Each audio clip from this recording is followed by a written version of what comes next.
मेरा नाम रुद्र है। मेरे पापा इस दुनिया में नहीं थे। मेरी माँ ने मुझे पाल पोस कर बड़ा किया था। जब मैं 12 साल का था तो मेरे पापा इस दुनिया से चले गए। मेरी माँ ने मुझे बहुत ही मुश्किल से पाला और पढ़ाया लिखाया। जब मैं 12 साल का था तो मेरी बहन गुड़िया वह 5 साल की थी। मेरी माँ के पास इतने पैसे नहीं थे कि 2 बच्चों को पाल सके। मेरे मामा का कोई औलाद नहीं था। मामा ने गुड़िया को गोद ले लिया। हम बहुत खुश थे कि चलो कम से कम गुड़िया का परवरिश तो सही से होगा, अच्छे खाने और अच्छे कपड़े पहनने को मिलेगा। क्योंकि मेरे मामा दुबई में रहते थे, इसलिए माँ ने गुड़िया को उन्हें गोद दे दिया। मामा गुड़िया को लेकर दुबई चले गए। मैं अपनी माँ के साथ रहने लगा। धीरे धीरे वक्त गुजरता चला गया और मैं 22 साल का हो गया। मैं एक कंपनी में जॉब करने लगा। मैं इस काबिल बन गया था कि मैं अपनी माँ का हर ख्वाहिश को पूरा कर सकता था। मैं अपने पैरों पर खड़ा हो गया था। लेकिन मेरी किस्मत में शायद माँ का प्यार इतने दिनों तक ही लिखा था। मेरी माँ भी इस दुनिया से चली गई। मैं घर में बिल्कुल अकेला हो गया। मुझे अपनी ज़िंदगी से नफ़रत हो गई कि कोई इतना बदकिस्मत कैसे हो सकता है कि उसके सर से बाप माँ दोनों का साया छिन जाए। मैं अपने आप को बदकिस्मत समझने लगा। मैं अपने आप को बहुत अकेला महसूस करने लगा। धीरे धीरे मुझे बहुत ही बुरी चीज़ों का लत लगने लगा। मैं ड्रिंक करने लगा। मेरा दिमाग इधर उधर भटकने लगा। दिन में ऑफिस जाता था और काम करके रात में घर आता। अकेलापन मुझे बहुत खलता था। मैं कभी खाता था, कभी बिना खाए ही सो जाता था। रविवार को कब सुबह होती कब शाम होती पता ही नहीं चलता था। धीरे धीरे वक्त इसी तरह गुजरने लगा कि तभी मेरी ज़िंदगी में एक बहुत ही खूबसूरत लड़की आई जिसका नाम नैना था। नैना का इस दुनिया में कोई नहीं था। नैना भी मेरी तरह बिल्कुल अकेली लड़की थी। नैना बहुत ही खूबसूरत और टैलेंटेड लड़की थी। नैना से मेरी बहुत अच्छी दोस्ती हो गई। नैना लॉज में रहती थी। कभी कभी मैं उससे मिलने चला जाता तो कभी वह मुझसे मिलने मेरे घर पर आ जाती। मैं नैना को दिल ही दिल में बहुत पसंद करने लगा था। मेरे दिल में उसके लिए प्यार के जज्बात आने लगे थे। लेकिन मैंने उससे कभी प्यार का इजहार नहीं किया क्योंकि वह मुझे बहुत अच्छा दोस्त समझती थी। उसने धीरे धीरे मेरी सारी बुरी आदतें छुड़ा दी। मैं फिर से बहुत अच्छा इंसान बन गया था। नशे से दूर रहने लगा था। लेकिन आज मैं बहुत खुश था क्योंकि आज मैंने सोचा था कि मैं नैना के साथ बाहर कहीं घूमने जाऊंगा और उसे अपने दिल का बात बता दूंगा। मैंने नैना को फ़ोन किया, तुम तैयार रहना, हम कहीं बाहर चलेंगे घूमने के लिए। नैना कहने लगी मुझे बहुत ज़रूरी काम है इसलिए आज तो मैं नहीं जा सकती। उसने मना किया तो मेरा दिल बहुत उदास हो गया क्योंकि मैंने सोचा था कि आज मैं उसे लेकर जाऊंगा और अपने दिल का बात बता दूंगा। लेकिन ऐसा कुछ भी नहीं हुआ। मैं ऑफिस से घर आया। मुझे आज काम करने का ज़रा भी मन नहीं कर रहा था। लेकिन फिर भी मैंने चाय बनाया और फ्रेश होकर चाय पीने के लिए बैठ गया। मैं चाय पिया और अपने कमरे में चला गया। मैं सोने की कोशिश कर रहा था लेकिन मुझे नींद नहीं आ रही थी। बार बार नैना का चेहरा मेरी आंखों के सामने घूम रहा था। ऐसा लग रहा था कि मैं कब नैना को अपने दिल का बात बताऊं और उससे शादी करके इस घर में ले आऊं। सुबह जब मेरी आंख खुली तो सुबह के 8 बज रहे थे। मैं जल्दी से उठा क्योंकि 9 बजे तक मुझे ऑफिस जाना था। मैं जल्दी जल्दी नाश्ता बनाया और फ्रेश हो गया और नाश्ता करके ऑफिस के लिए निकल गया कि तभी रास्ते में नैना का कॉल आ गया और कहने लगी रुद्र कहाँ हो तुम, क्या तुम आ सकते हो? चलो आज हम लोग कॉफ़ी पर चलते हैं। मैंने कहा नैना मैं ऑफिस के लिए निकल चुका हूँ। नैना कहने लगी आज अगर ऑफिस नहीं गए एक दिन तो क्या हो जाएगा? मैंने कहा नैना आज नहीं, हम छुट्टी वाले दिन मिलते हैं और उस दिन ढेर सारी बातें करेंगे क्योंकि आज मुझे ऑफिस में बहुत काम है। वह गुस्सा हो गई और फ़ोन काट दी। मैं भी जल्दी में था। मैं ऑफिस चला गया। आज मुझे ऑफिस में बहुत काम था क्योंकि सर ने मुझे काम दिया था और वह एक प्रोजेक्ट था। उस प्रोजेक्ट पर मुझे काम करना था। अगर मैं वह प्रोजेक्ट कंप्लीट नहीं करता तो बहुत प्रॉब्लम हो जाती। खैर मैंने ऑफिस के काम को ख़त्म किया और घर आ गया। मैं फ्रेश होकर सोफे पर बैठे मोबाइल चला रहा था कि तभी दरवाज़ा खटखटाने की आवाज़ आई। मैंने दरवाज़ा खोला तो सामने नैना थी। मैं उसको देखकर बहुत खुश हो गया। मैंने उससे कहा अरे तुम यहाँ इस वक्त, आओ अंदर। वह कहने लगी नहीं मैं तुमसे गुस्सा हूँ, तुम्हें मैं कितने प्यार से बुला रही थी, तुम क्यों नहीं आए मेरे साथ? तभी मैंने कहा नैना मैंने कहा ना कि मुझे ज़रूरी काम था इसलिए नहीं आ पाया, लेकिन छुट्टी वाले दिन पक्का हम कहीं बाहर घूमने चलेंगे। वह कहने लगी अच्छा ठीक है। वह मेरा हाथ पकड़कर अंदर आ गई। बहुत खुश लग रही थी। हंस हंस कर मुझसे बातें करने लगी। मैं उसकी हंसी में कहीं खो गया था। वह कहने लगी रुद्र चलो आज मैं तुम्हारे लिए खाने को कुछ बनाती हूँ। मैंने कहा बना लो, पर खाना बनाने में टाइम लग जाएगा। क्या तुम्हें यहीं रुकने का इरादा है? वह कहने लगी हाँ सोच कर तो यहीं आई हूँ कि आज रात यहीं रुकूंगी। क्यों तुम्हें कोई परेशानी है? मैंने कहा नहीं, मुझे क्या परेशानी है, तुम यहीं सो जाना मेरी माँ के कमरे में। वैसे भी माँ के जाने के बाद वह कमरा खाली रहता है। उसने खाना बनाया, हम दोनों मिलकर साथ में खाना खाएं और खूब सारी बातें की। इस बीच मुझे लग रहा था कि मैं नैना को कह दूं कि मैं उससे प्यार करता हूँ और शादी करना चाहता हूँ, लेकिन मैंने नहीं कहा। रात काफ़ी हो चुकी थी। नैना सोने के लिए कमरे में चली गई, मैं भी अपने कमरे में आ गया। थोड़ी देर बाद मौसम बहुत ख़राब होने लगी। बादल ज़ोर ज़ोर से गरज रही थी। मैं सोने ही वाला था कि नैना दरवाज़ा बजाने लगी। वह कहने लगी, रुद्र दरवाज़ा खोलो, मुझे डर लग रहा है। मैंने दरवाज़ा खोला और हंसने लगा। मैंने कहा, तुम्हें बादल के गरजने से डर लगता है? नैना गुस्सा करने लगी और मुझे धक्का मारकर कमरे के अंदर आ गई। कहने लगी, इसमें हंसने वाली कौन सी बात है, मैं तुम्हारे पास ही सोने वाली हूँ। मैंने कहा, नैना यह तुम कैसी बातें कर रही हो, तुम मेरे साथ कैसे सो सकती हो? वह कहने लगी, हाँ तो क्या हो गया, चलो आ जाओ और सो जाओ। मैं बीच में तकिया को रख कर दूसरी तरफ मुंह करके सो गया कि तभी अचानक से बादल के गरजने से नैना चीखने लगी और मेरे सीने से लग गई। उसकी गर्म गर्म सांसें मेरे कानों पर पड़ रही थी। वह मेरे इतने करीब थी कि मेरी धड़कन बहुत तेज धड़कने लगा। मेरे जज्बात बाहर आ रहे थे क्योंकि मैं नैना से प्यार करने लगा था। मैं अपने जज्बातों पर काबू कर रहा था, लेकिन नैना मुझे छोड़ ही नहीं रही थी। मेरे जज्बात बाहर आने लगे, मैं भी उसकी बाहों में खो गया। हम दोनों ने पूरी रात बिताई। सुबह जब मेरी आँख खुली तो मैंने देखा नैना उठ चुकी थी। मेरे लिए नैना चाय बनाकर लाए। वह कहने लगी, रुद्र चलो फ्रेश हो जाओ और चाय पियो। मैं तो उसे ऐसा देखकर हैरान हो रहा था। मुझे लगा नैना बहुत गुस्सा करेगी क्योंकि रात में जो कुछ भी हुआ था वह नहीं होना चाहिए था, लेकिन नैना को देखकर लग रहा था कि ऐसा कुछ नहीं हुआ है, जबकि हमारे बीच बहुत कुछ हुआ था। मैंने कहा, नैना तुम ठीक हो? वह कहने लगी, हाँ रुद्र मैं ठीक हूँ, और हाँ मेरी सहेलियाँ फ़ोन कर रही हैं, मुझे जाना होगा। वैसे भी वो लोग तुम्हारा नाम लेकर मुझे बहुत परेशान करती है। मैंने उन लोगों को कहा कि तुम सिर्फ मेरे दोस्त हो, लेकिन वह लोग मानते ही नहीं हैं। मैं मुस्कुराने लगा। मैंने कहा, अच्छा तो क्या कहती है तुम्हारी सहेलियाँ? तो नैना कहने लगी, वह लोग कहती हैं कि तुम मुझसे प्यार करते हो, वह सब तुम्हें बहुत पसंद करती हैं मेरे लिए। मैंने कहा, अच्छा और तुम नहीं पसंद करती हो? वह हंसने लगी, कहने लगी, अरे छोड़ो यह सब बातें। तुम्हें पता है कल मैं किससे मिली? मैंने कहा, किससे? वह कहने लगी, शिखा इंडस्ट्री का मालिक से। मैंने कहा, अरे वह तो बहुत बड़ी कंपनी के मालिक है, वह तुम्हें कहाँ मिल गए? मैं तुम्हें कल घूमने के लिए बोल रही थी ना, लेकिन तुम नहीं आए, तो मैं अपनी सहेलियों के साथ कॉफ़ी पीने के लिए रेस्टोरेंट चली गई और वहीं पर मैंने देखा शिखा इंडस्ट्री के मालिक भी मौजूद थे। उनको देखकर तो मेरी आंखें फटी की फटी रह गई। तुम्हें तो पता ही है मेरी खूबसूरती से आज तक कोई बचा नहीं है। मैंने उनको जैसे ही देखा मैंने अपना हुस्न का जाल फेंका। मैंने जानबूझकर उसकी नज़र अपनी तरफ खींचने के लिए कॉफ़ी को अपने ऊपर गिरा ली और मैं चिल्लाई तो उसकी नज़र मुझ पर पड़ी और मेरी खूबसूरती पर वह तो फिदा ही हो गए। उनको देखकर लगा कि वह फिसल चुके हैं। तुम्हें पता है वह अपने आसपास खूबसूरत लड़कियों को ही रखते हैं, वह खूबसूरत लड़कियों को अपनी सेक्रेटरी रखते हैं। फिर क्या, मेरी सिलेक्शन हो गई। उन्होंने मुझे अपना कार्ड दिया और अपना कंपनी बुलाया है। तुम देख लेना, वह मुझे अपने सेक्रेटरी ही रखेंगे। मैंने कहा, अच्छी बात है, इस कंपनी में काम मिलना इतना आसान नहीं होता है, लेकिन अगर तुम्हें मिल जाए तो यह बहुत अच्छी बात है। तुम्हें पता है वह अपने सेक्रेटरी को सैलरी कितनी देते हैं? महीने की 50,000 होते हैं। 50,000 मेरे लिए तो बहुत है, लेकिन एक बार मेरी वहाँ पर नौकरी लग गई ना, तो फिर मैं तुम्हें सर से बात करके उस कंपनी में तुम्हें भी काम दिलवा दूंगी।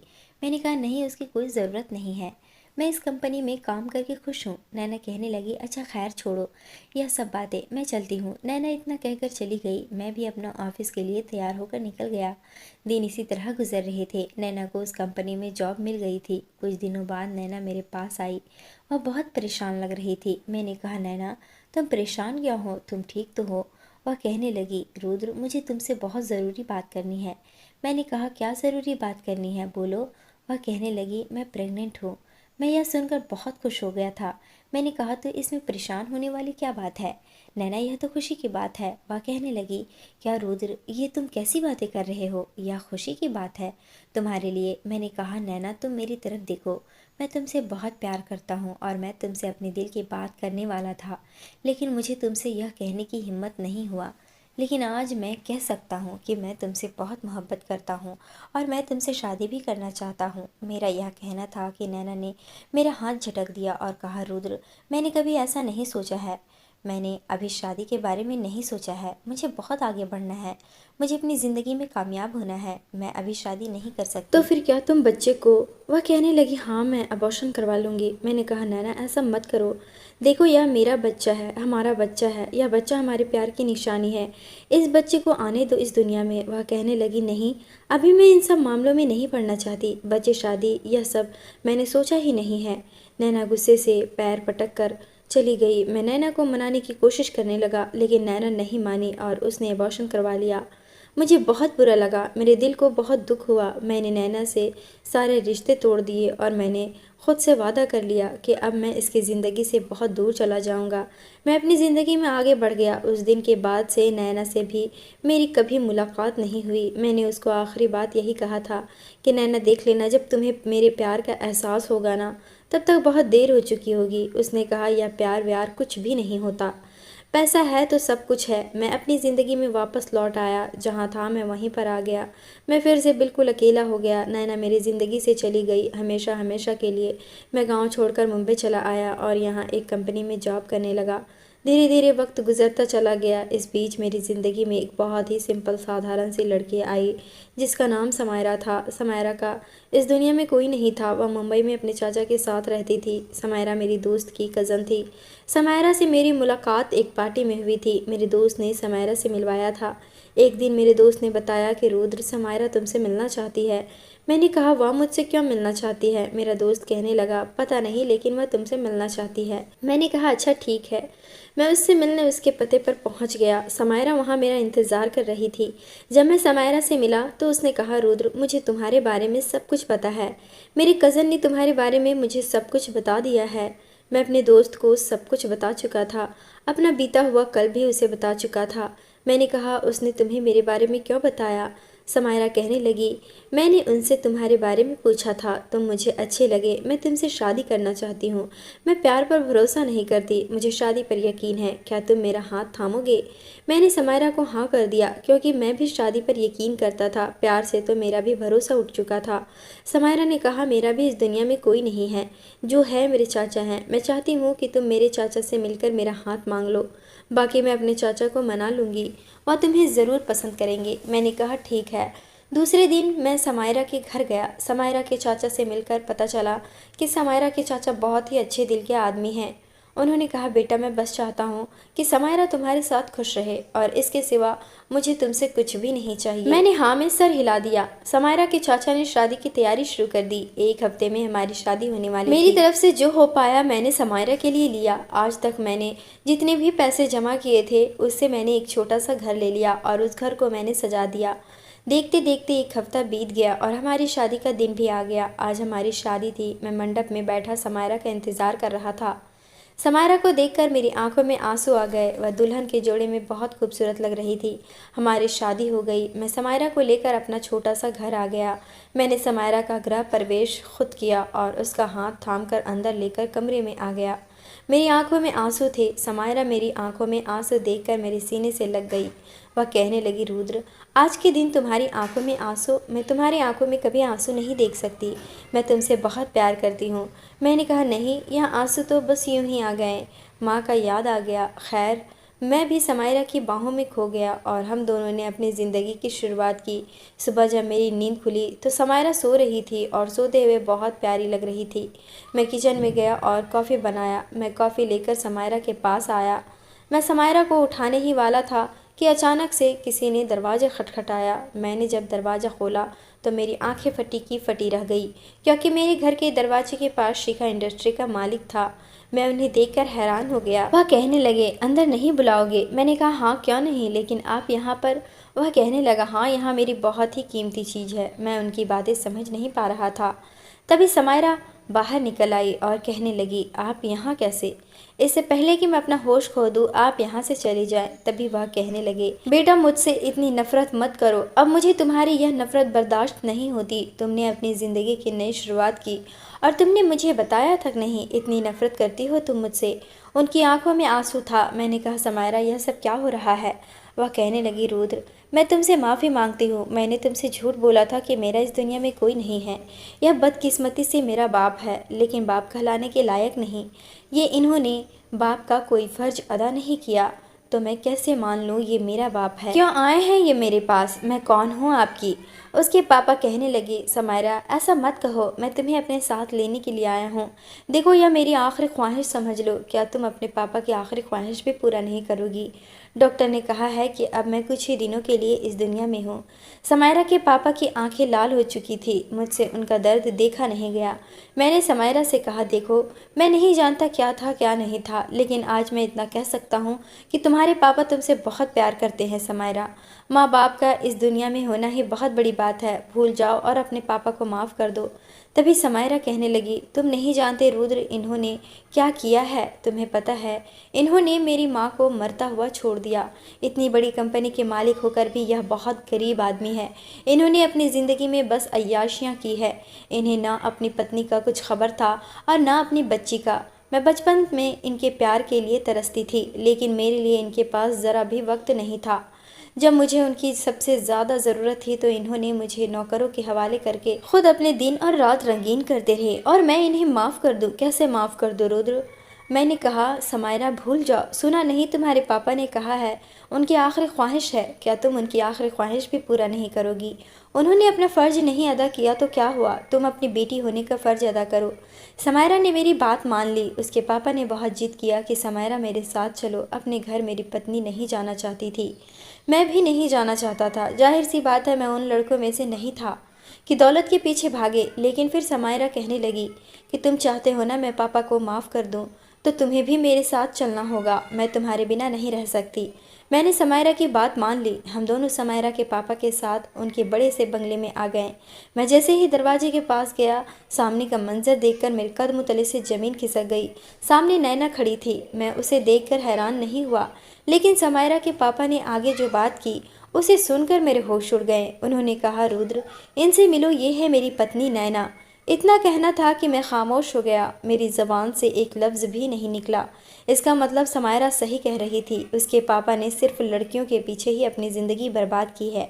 लेकिन इनका तो मुझे पता चल चुका था कि यह इस टाइप के हैं। लेकिन नैना, मुझे नैना से ये उम्मीद नहीं था कि नैना अपने से इतने बड़ी उम्र के आदमी के साथ पैसों के लालच में आकर वह शादी कर सकती है। उसकी उम्र की बेटी है इस आदमी का, और नैना ने इससे शादी कर ली। उसने यह सब कैसे किया होगा? खैर, अब शिखा इंडस्ट्री के मालिक मेरा ससुर था। मेरे ससुर ने समायरा को नैना से मिलवाया तो समायरा ने कहा, रहने दीजिए, इसकी कोई ज़रूरत नहीं है। आपकी पत्नी आपको मुबारक हो। मुझे इन सब से कोई मतलब नहीं कि आपकी ज़िंदगी में कौन है कौन नहीं। नैना भी मुझे देखकर हैरान थी। समायरा अपने कमरे में चली गई। मैं भी समायरा के पास चला गया। समायरा का कमरा बहुत ही खूबसूरत था। उसकी बचपन की तस्वीर दीवारों पर लगी हुई थी। उन तस्वीरों को समायरा मुझे दिखाने लगी। उसकी आंखों में आंसू था। मैंने कहा, समायरा भूल जाओ। बीता हुआ कल अगर तुम याद करोगी तो बीता हुआ कल हमेशा दुख ही देता है। मैंने उसे सीने से लगा लिया। तभी मेरे ससुर ने आवाज़ दिया। मैं और समायरा बाहर निकले। टेबल पर खाना लगा हुआ था। हम सब ने खाना खाया और अपने अपने कमरे में सोने के लिए आ गए हैं। खाने की टेबल में नैना मुझे एकटक देखे जा रही थी। खैर, मैं नैना से अनजान हो गया था। धीरे धीरे हमारा दिन गुजरने लगा। एक दिन मैं घर पर अकेला था। समायरा अपने दोस्त के यहाँ गई थी। सभी नौकर अपने अपने कामों में बिजी थे। मैं कमरे में बैठा नैना के बारे में ही सोच रहा था। मुझे यकीन ही नहीं हो रहा था कि नैना इस हद तक भी जा सकती है, और पैसों के लालच में एक 55 साल के बुढ़े से शादी कर ली। माना कि वह शिका इंडस्ट्री के मालिक थे, उनके पास करोड़ों की जायदाद थे, लेकिन एक 21 साल की लड़की 55 साल के बुढ़े के साथ सिर्फ पैसों के लिए शादी कर ली। मैं कभी सोच भी नहीं सकता था कि नैना को दौलत की इतनी भूख होगी। खैर, अगर वह खुश थी तो मुझे इससे कोई परेशानी नहीं था। अचानक से मेरी नज़र दरवाजे पर पड़ी। मैंने देखा तो नैना खड़ी थी। मैंने कहा, तुम यहाँ पर? वह कहने लगी, हाँ क्यों, मुझे यहाँ देखकर हैरान क्यों हो रहे हो? मैंने कहा, नहीं, मैं हैरान नहीं हो रहा। तुम्हें इस तरह मेरे कमरे में नहीं आना चाहिए। तभी नैना कहने लगी, तुम तो ऐसा कह रहे हो जैसे तुम मुझसे पहली बार मिल रहे हो। क्या अब मैं तुम्हारे पास भी नहीं आ सकती? तुम्हें पता है घर पर कोई नहीं है। मैंने कहा, मुझे पता है, लेकिन नौकर तो हैं। अगर उनमें से किसी ने तुम्हें मेरे कमरे में देख लिया तो ठीक नहीं होगा। तभी नैना कहने लगी, तुम परेशान मत हो, मैंने सारे नौकरों को आज छुट्टी दे दी है, और समायरा भी शाम तक नहीं आएगी। अपने दोस्त से मिलकर अपने पापा के साथ शॉपिंग पर जाएगी। मैंने कहा, तो तुमने नौकरों की छुट्टी क्यों दी? वह कहने लगी, मुझे तुमसे अकेले में जो बात करना था। मैंने कहा तुम्हें मुझसे क्या बात करनी है, अब बात करने के लिए कुछ भी नहीं है। नैना कहने लगी बहुत कुछ है। नैना ने दरवाज़ा बंद कर दिया। मैंने कहा नैना यह तुम क्या कर रही हो, देखो तुम ठीक नहीं कर रही हो, दरवाज़ा तुमने क्यों बंद किया है। तभी नैना कहने लगी रुद्र तुमसे अलग होने के बाद मुझे पता चला कि मैं तुमसे कितना प्यार करती हूँ। किसी को कुछ भी नहीं पता चलेगा हमारे बारे में, जैसा चल रहा है वैसा ही चलेगा। बस मैं चाहती हूँ कि अपने दिल में मुझे थोड़ी सी जगह दे दो। मैंने कहा यह तुम क्या बकवास कर रही हो। नैना मेरे गले से लग गई। मैंने नैना को खुद से अलग किया और उसे खींच कर थप्पड़ मारा। नैना गुस्से से मुझ पर चीखने लगी। वह कहने लगी तुम तो मुझसे पराये जैसा व्यवहार कर रहे हो, तुम तो मेरे साथ ऐसा कर रहे हो जैसे तुमने मुझे कभी छुआ ही नहीं हो। मैंने कहा वह पहले की बात थी, अब मैं शादीशुदा हूँ। तभी नैना कहने लगी शादीशुदा हो तो क्या मैं तुम्हें तुम्हारी पत्नी को छोड़ने के लिए कह रही हूँ, वैसे ही रहो बस अपने दिल में और अपनी बाहों में मुझे थोड़ी सी जगह दे दो। रुद्र अगर तुमने मेरी ख्वाहिश को पूरा नहीं किया तो मैं तुम्हें बहुत ही बुरा फंसाऊंगी। मैंने कहा तुम क्या फंसाओगी मुझे, तुम्हारी बातों पर कौन यकीन करेगा।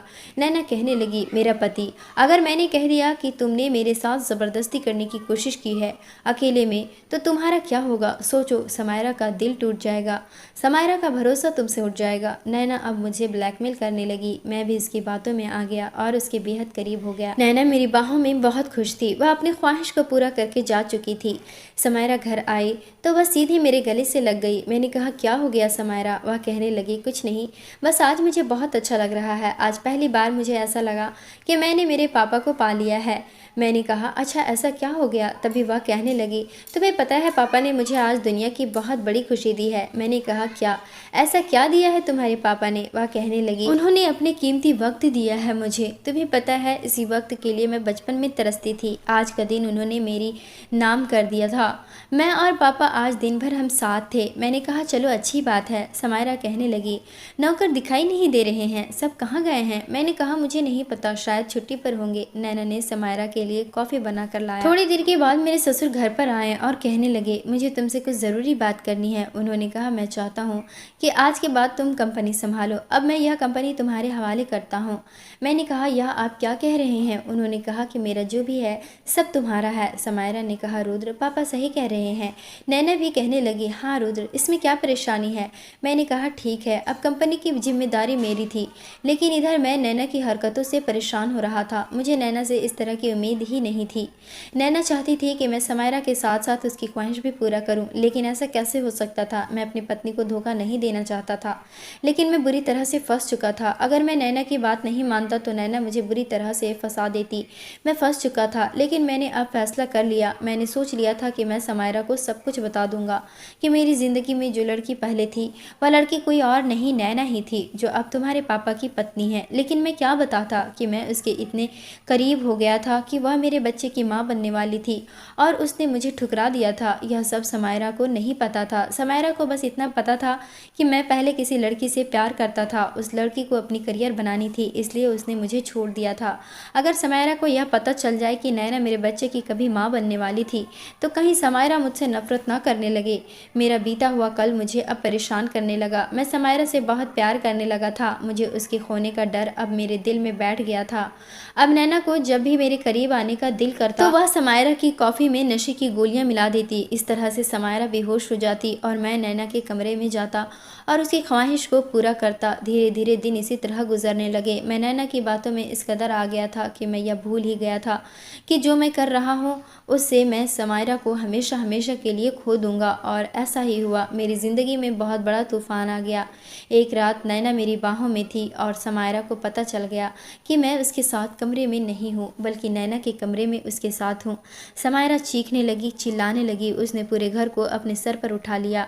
मेरे ससुर भी सामने थे। मेरी नज़रें झुकी हुई थी। समायरा मुझसे कोई बात नहीं कर रही थी, ना मुझ पर गुस्सा कर रही थी। उसने नैना को खींचकर थप्पड़ मारा और वह चीखते हुए कहने लगी पापा इस लड़की को घर से निकालो, इससे पहले कि मैं इसे जान से मार दूं, इसे यहाँ से निकाले। तभी मेरे ससुर कहने लगे तुमने ऐसा क्यों किया, मुझे तुमसे यह उम्मीद नहीं था। तुमने मेरी बेटी को धोखा दिया। उन्होंने नैना से कहा तुम इतनी गिरी हुई हो सकती हो, ये मैंने कभी सोचा नहीं था। मैंने तुम्हें किस चीज़ की कमी की, मैंने तुम्हारी हर ख्वाहिश को पूरा किया, तुम्हें कभी किसी चीज़ के लिए कमी नहीं होने दिया।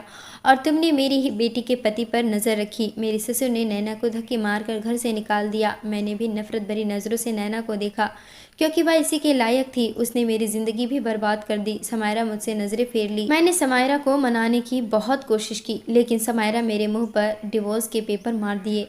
मैंने कहा समायरा मेरी बात तो सुनो, एक बार मेरी बात सुन लो, लेकिन उसने मेरी बात नहीं सुनी। मैंने डिवोर्स के पेपर फाड़ दिए। मैंने कहा समायरा मैं तुम्हें कभी डिवोर्स नहीं दूंगा। मेरे बहुत मनाने पर समायरा ने कहा ठीक है कहो क्या बात है, तुम मुझे क्यों डिवोर्स नहीं दे सकते हो। मैंने कहा समायरा इसमें मेरी कोई गलती नहीं है, नैना कोई और नहीं वही लड़की है जिससे मैं प्यार करता था। आज मैं तुमसे कुछ भी नहीं छुपाऊंगा, मैं सब कुछ तुम्हें बताऊंगा। नैना और मैं हम दोनों बेहद करीब हो चुके थे। नैना मेरे बच्चे की माँ बनने वाली थी। मैंने उससे शादी के लिए कहा, लेकिन उसने अबॉर्शन करवा लिया। उसके बाद से मैं उसकी ज़िंदगी से हमेशा के लिए निकल गया। फिर मेरी ज़िंदगी में तुम आई।